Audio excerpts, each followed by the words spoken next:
Yun, nasa 3 days na po ng kasama ko na si Ruben na masipag naman po ito, kaya naman na eto pagka receive ko ng order ay sinabi ko na lang sa kanya na magluto siya ng noodles na same na niluto niya ng isang araw. But then same yesterday sabi ko sa kanya, okay daw. Mapi quiz o mapi quiz? Quiz daw.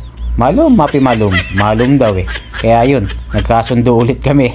Kaya pinaluto ko na sa kanya yung same na noodles. Bali doon ko muna siya pinopokus para ma-master niya. Kasi nga nalilito pa siya sa mga flavor ng aming noodles. Pero ano naman po yun, naka-portion na. Kumbaga, itatalbog-talbog na lang niya at babantay-bantayan na lang niya para hindi po masunog. Kaya yun ang pinapapokus ko muna kay Ruben. Sabi ko nga sa kanya, next day ka ako, tuturo ko naman sa'yo kung paano gumawa ng sushi. Basta kailangan ma-master mo nga yan na paulit-ulit.